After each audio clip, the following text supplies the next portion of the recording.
dia, pessoal. Meu nome é Conrado Cavalcante, eu sou médico radiologista e diretor médico da AMIL.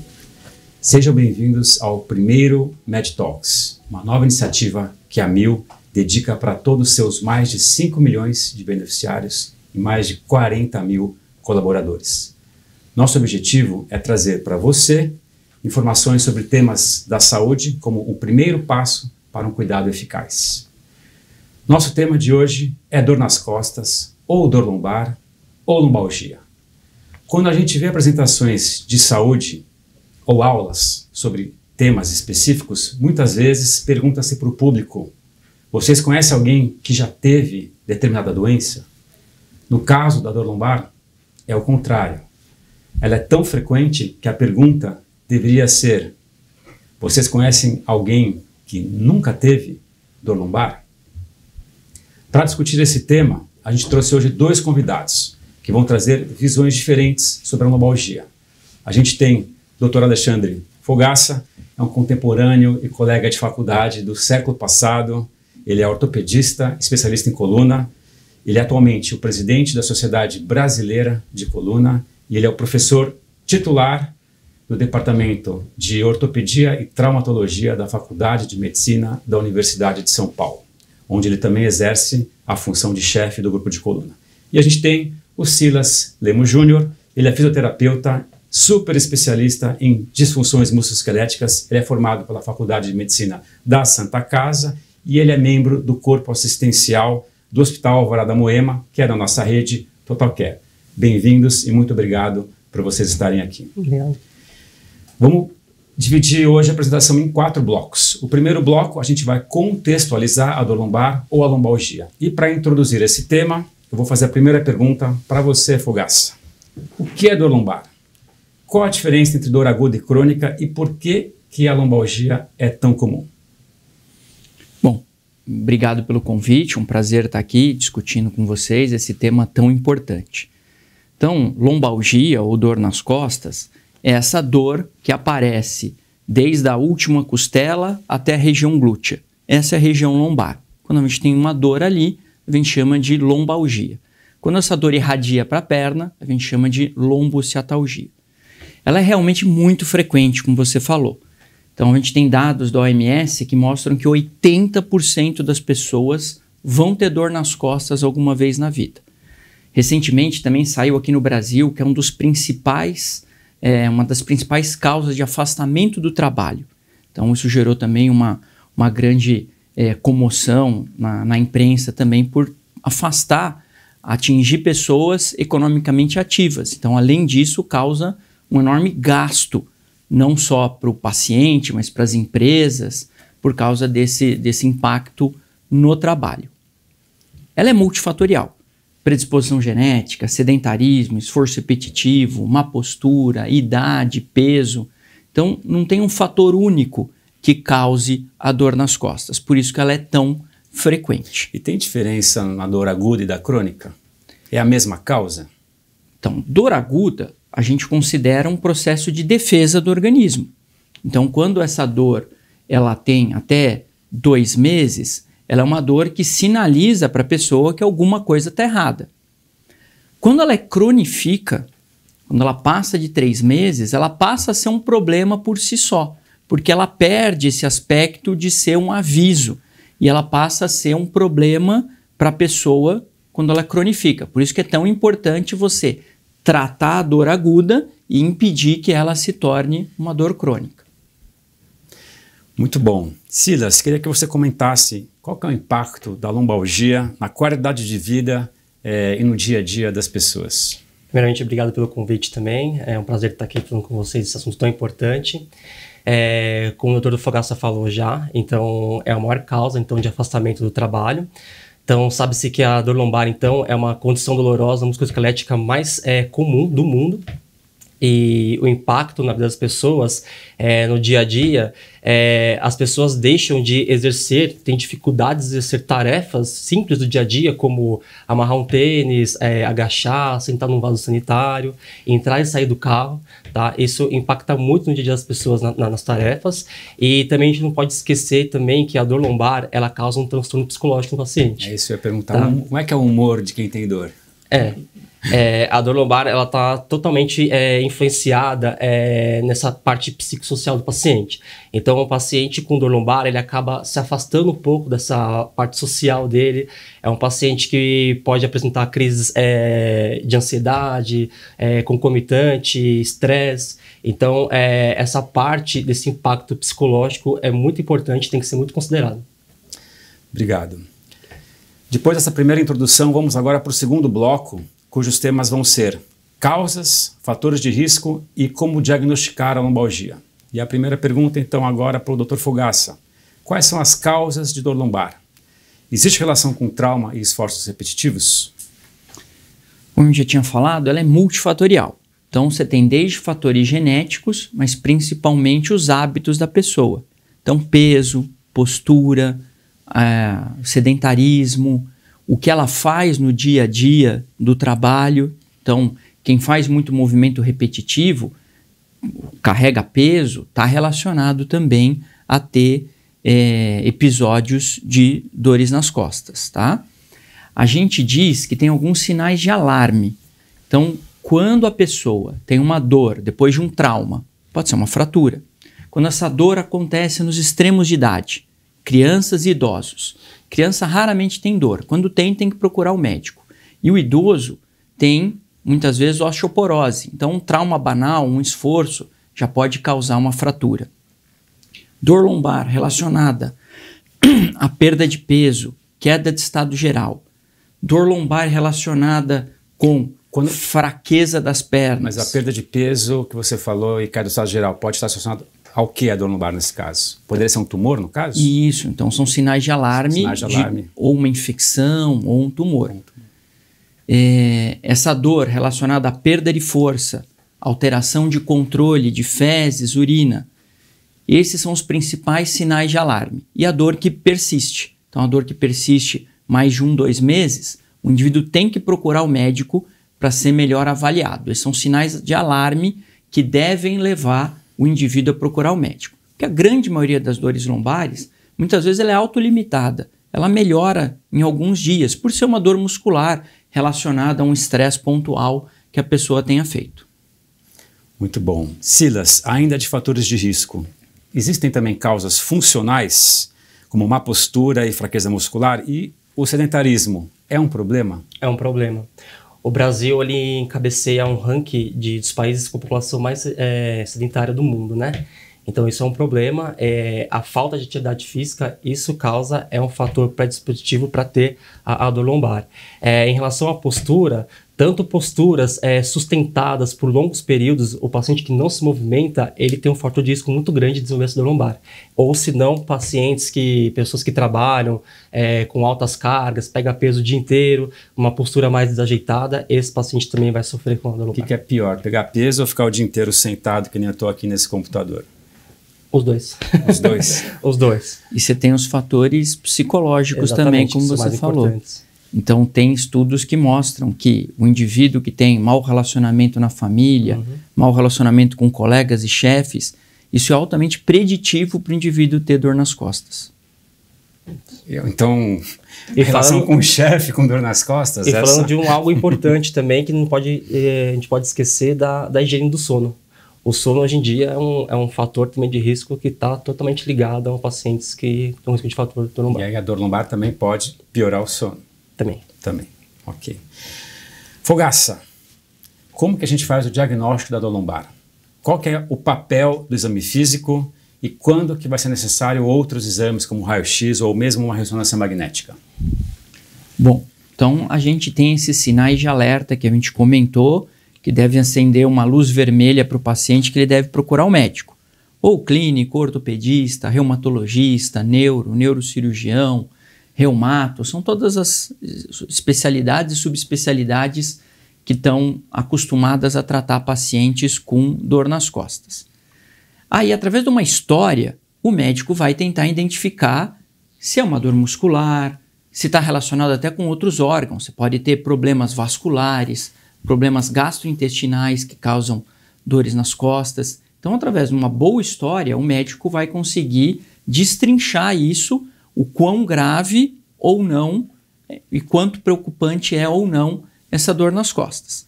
O exame físico também é fundamental, porque ele vai conseguir ver se tem sinais de alarme como fraqueza, alterações de sensibilidade, de reflexo, vai ver se está relacionado a outros órgãos gastrointestinais, geniturinário, vascular e, baseado nisso, vai pedir imagens. Quase sempre, para você fazer o diagnóstico de uma hérnia de disco, de uma artrose, de uma estenose, vai ser necessário exames subsidiários. Radiografia, tomografia, ressonância, dependendo do sintoma, eletroneuromiografia. Então isso daí vai depender da avaliação do médico baseado na história e no exame físico. Pode haver casos de dor lombar que não precisa fazer nenhum exame de imagem? Sim, quando é uma dor lombar simples, relacionada a um evento de esforço, quase sempre não precisa de exame de imagem. Ele vai ser orientado, medicado, vai ser passado para o fisioterapeuta. É muito importante ter essa equipe multidisciplinar, médico, fisioterapeuta, psicólogo, reabilitação no trabalho. Então, tudo tem que ser trabalhado conjuntamente para tratar a dor e evitar que ela se repita. Silas, qual que é o papel da fisioterapia na lombalgia? Importantíssimo. O paciente com dor lombar, eu acho que ele tem que ter o fisioterapeuta dele para poder a gente poder reduzir e melhorar essa condição dolorosa dele e não impactar tanto no dia a dia dele. Tá? Então, o diagnóstico precoce, esse paciente chegando para a gente precocemente, a gente abordando ele o mais precoce possível, a gente consegue diminuir bastante o impacto desse paciente no dia a dia dele em relação à dor lombar. Só para a gente, antes de fechar o segundo bloco, para o nosso ouvinte. Então, vamos repassar os sinais de alerta, onde, quando você tiver ou conhecer alguém que tem esses sinais, procure rapidamente o médico. Quais são os sinais de alerta, só para a gente reforçar, Fogaça? Então, a dor lombar que vem depois de um trauma, os extremos de idade, idosos e crianças, dor lombar relacionada à febre, queda de estado geral, perda de peso, dor lombar também com perda de força, perda de controle das fezes, da urina. Esses são os principais sinais de alarme. Muito bom. Fechamos o segundo bloco e vamos agora então para o terceiro bloco, que é o que todo mundo quer saber, que é tratamento. Então, Dr. Fogaça, começando com você, como que a gente trata a lombalgia? E quando que o tratamento vai ser conservador e cirúrgico? Então, a grande maioria das dores lombares, elas muitas vezes são autorresolutivas. Então, ela vai passar em alguns dias, é uma dor relacionada a um esforço muscular, a uma postura, um vício de postura. O tratamento é conservador, é analgesia, tem que ver as comorbidades do paciente para a gente saber que tipo de analgésico vai ser melhor para aquele paciente, é repouso 2-3 dias, e aí a orientação de uma fisioterapia, de um controle de peso, de um controle de postura, de fazer uma atividade física compatível com a idade, com comorbidades desse indivíduo, sempre sob a supervisão ou de um educador físico ou de um fisioterapeuta para reabilitar esse indivíduo e evitar que essa dor cronifique ou que ele fique tendo crises de lombalgia. Quando que o tratamento é cirúrgico? É a exceção? A cirurgia é a exceção, né? Então, quando o indivíduo realmente tem algo mais sério, vai ser uma hérnia de disco, que daí é um pedaço do disco que se desprende do disco e comprime uma estrutura neurológica. Mesmo quando tem hérnia de disco, a imensa maioria das vezes o tratamento é conservador. Ele passa a ser cirúrgico se o indivíduo tiver uma perda de força progressiva, uma alteração de controle de fezes e urina. Aí tem que operar, tirar a compressão neurológica. Quando tem uma estenose de canal, que também falha o tratamento conservador, então o canal está apertado, esse indivíduo tem dor lombar, tem fraqueza na perna, que piora quando ele fica de pé, quando ele anda, aí vai precisar de uma cirurgia. Quando ele tem muita artrose ou uma instabilidade com escorregamento de uma vértebra sobre a outra, esses são os casos que vão necessitar de cirurgia.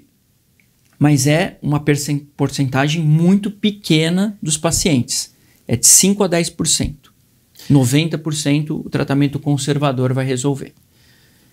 Eu já tive 2 crises lombares e eu tratei as 2 com fisioterapia. E Silas, onde que entra a fisioterapia e os métodos de reabilitação para tratar a dor lombar?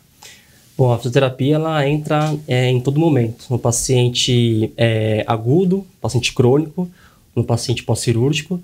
Eu acho importante a fisioterapia reconhecer esse paciente, o diagnóstico precoce, e intervir logo em seguida, porque esse paciente ele tem um prognóstico muito bom de melhora. Como que é a fisioterapia para o paciente que nunca fez ela? Como num caso de uma dor aguda, por exemplo? O que você vai fazer nas primeiras sessões e depois na parte final do tratamento? A fisioterapia, a gente tem uma ferramenta, um leque de opções de tratamento. Um paciente que chega agudizado, aquele paciente que a gente pode intervir com massagem, com terapia manual, algum exercício leve. O paciente tem que ser educado, tá? O paciente ele tem que aprender o que ele tem que fazer de exercício em casa e ele tem que seguir toda a orientação do fisioterapeuta. Para vocês dois, como que é a parceria entre o cirurgião de coluna e o fisioterapeuta e qual que é a importância para o paciente ter uma abordagem multidisciplinar? Quer começar? Eu acho que é excepcional. Essa interação do físico com o cirurgião ela é importantíssima porque quem vai ganhar é o paciente. Numa cirurgia de coluna, por exemplo, quem abriu o paciente, quem sabe lá o que ele fez lá dentro é o cirurgião. E essas informações passadas para a gente, isso ajuda muito na minha tomada de decisão clínica. Em relação ao exercício, o que eu posso avançar com esse paciente, o que eu tenho que segurar um pouco mais. Eu acho que essa interação médico e fisioterapeuta, tanto na equipe multi como o psicólogo que trabalha muito com a gente, é importantíssimo. Quem vai ganhar é a equipe e principalmente o paciente. É fundamental a equipe multidisciplinar, ninguém faz nada sozinho. Então, no tratamento conservador, a responsabilidade do fisioterapeuta ainda é maior que do médico, porque vai passar muito mais tempo com o fisioterapeuta do que com o médico. E quando, excepcionalmente, vai para a cirurgia, aí também vai ser necessário... Isso que você falou é uma verdade. Nas minhas crises, eu tive várias sessões com o fisioterapeuta e uma única interação com o ortopedista. E quando vai para a cirurgia, aí exatamente o que o Silas comentou. Você precisa ter essa interação, porque... Se é uma cirurgia que você fez só uma descompressão, é um protocolo. Se for uma descompressão com artrodese, é outro. Então você vai liberando aos poucos a volta à vida normal, a volta a esforços. É muito importante a analgesia, depois o fortalecimento muscular, para ele gradativamente ir retomando as atividades diárias dele. E mais uma última pergunta nesse bloco para vocês dois. Qual que é o maior erro que alguém pode fazer quando tem dor lombar? Bom, o maior erro é acabar se automedicando, principalmente quem tem várias comorbidades, acaba tomando, por exemplo, anti-inflamatório por um longo tempo, e aí muitas vezes tem complicações renais, complicações gástricas, não vai atrás da origem da dor que ele tem, tá certo? Então, menosprezar sinais de alarme, procurar o médico muito tardiamente, esses são os principais erros. Então, a mensagem que a gente deixa para o paciente é não menosprezar a dor nas costas, evitar a automedicação, quando tem uma dor importante, com sinais de alerta, procurar o médico, que vai ser ali o canal de entrada para uma investigação e tratamento. Silas, algum erro que você pega com seus pacientes também? Concordo com o Fogaça. Eu acho que o maior erro do paciente é não procurar ajuda no começo. Esse paciente, se não procurar ajuda de um problema talvez simples que possa resolver, acaba virando um problemão. Então, a maior erro das pessoas é não procurar ajuda. Ainda falando de tratamento, Fogaça, uma última pergunta. O que tem hoje de mais moderno no tratamento cirúrgico da lombalgia? Bom, o tratamento cirúrgico ele varia muito dependendo de qual é realmente o problema que o indivíduo tem, uma hérnia de disco, uma artrose, uma estenose, uma listese. Mas a medicina caminha para técnicas cada vez menos invasivas. Então hoje se busca cada vez menor invasão no paciente. Então uma hérnia de disco, que antes era tratada com uma incisão maior, com uma laminectomia, hoje tem as técnicas endoscópicas, que conseguem fazer uma boa descompressão com acesso e um dano tecidual, muscular muito menor. Até as cirurgias maiores... Só para o nosso público que não tem, às vezes, tanto conhecimento, o que é uma técnica endoscópica? A técnica endoscópica é, em vez de você abrir e enxergar lá dentro, você vai entrar com uma cânula que tem menos de 1 centímetro na maior parte das vezes e ela está acoplada com uma câmera. Então você vai conseguir ter uma imagem ampliada, visualizar bem a anatomia, reconhecer as estruturas neurológicas, conseguir retirar uma eventual hérnia de disco, uma estenose, por um acesso bem menor e bem com menor lesão dos músculos. Então isso facilita a reabilitação, uma alta precoce, diminui muitas vezes o índice de complicações. Muito bom. Vamos agora para o nosso quarto e último bloco, onde a gente vai discutir a prevenção e algumas dicas práticas para evitar a lombalgia. Silas, eu vou começar com você. Para quem não quer ter dor lombar, ou para quem já teve, como eu, e não quer ter uma recaída, como que a gente previne a lombalgia? Acho que o ponto-chave da prevenção é a mudança do estilo de vida. Se você tem um estilo de vida sedentário, uma obesidade, você tem que praticar exercício físico. Tem que ter prática de exercício físico, tem que fazer uma higiene boa do sono. Aí entra aquele combo de alimentação. E exercício físico, é qualquer exercício físico? Qualquer exercício físico. Hoje a literatura traz pra gente exercícios físicos em geral. O Pilates tem saído, né, um pouco na frente aí como um método muito, muito eficaz para uma lombalgia. Tá? Eu acho que assim, o paciente que às vezes não adere ao exercício físico, ele tem que buscar uma modalidade que ele se sinta, interage com o exercício físico. Tem muito paciente que, como não gosta de praticar atividade física, ele tem que buscar uma modalidade que talvez que ele se adere, adapta mais a esse tipo de exercício físico, para poder praticar essa parte do exercício. Eu vou falar uma experiência pessoal. Nas épocas da vida, exercício físico a gente às vezes faz mais, faz menos. Quando eu faço menos exercício físico, eu sinto que a dorzinha nas costas, ela está sempre lá, querendo voltar. E aí eu volto a fazer atividade física sempre com equilíbrio postural e aquela dor que está sempre lá começa a diminuir. Então acho que realmente, por experiência própria, exercício é fundamental. Fogaça, você quer comentar com o olhar do cirurgião? Outras dicas de prevenção? O Silas já resumiu bem. É peso, controlar a postura, fazer uma atividade física regularmente, sob supervisão e condizente com a idade e comorbidades que esse paciente tem. É muito importante também no trabalho, né? Então hoje que muita gente faz home office, então tem que ter um mínimo de ergonomia, tanto no ambiente de trabalho quanto quem trabalha de casa. Então hoje muita gente trabalha no computador. Então tem que ter uma mesa que seja compatível com a cadeira, o indivíduo tem que estar bem sentado, com a coluna apoiada, quadril dobrado, joelho dobrado, pé apoiado no chão. A tela do computador tem que estar na altura dos olhos. Então aqui não está legal para mim. Aí não está nada bom. Então, boa.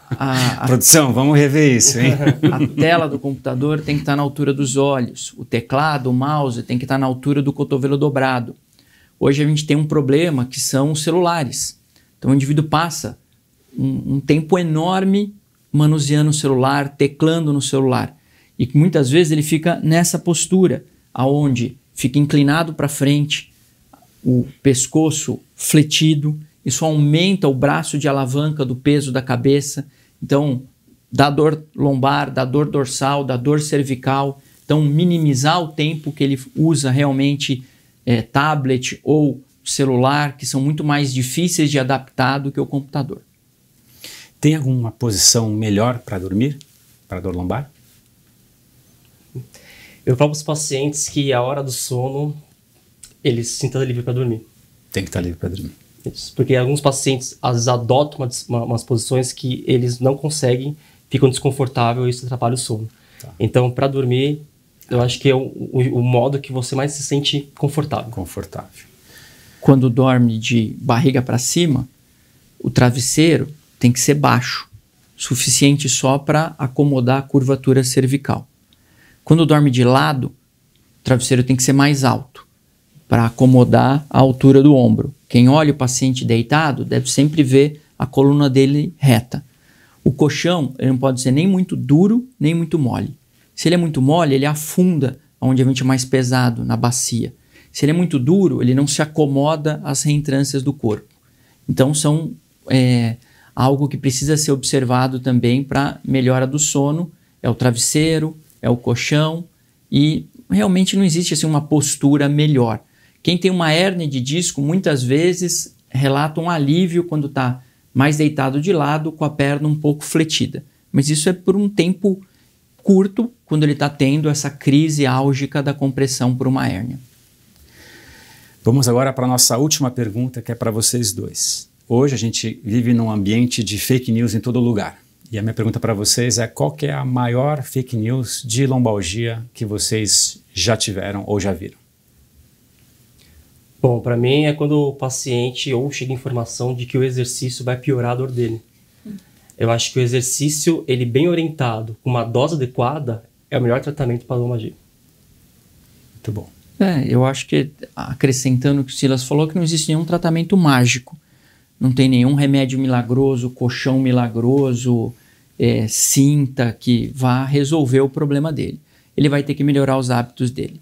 Peso, postura, fazer atividade física, primeiro para não ter dor e segundo para impedir que as alterações degenerativas que ele eventualmente tenha progridam. Pessoal, estamos chegando ao fim do nosso primeiro MedTalks e eu queria muito agradecer os nossos convidados. Obrigado por compartilharem com a gente tanta informação e tanto conhecimento.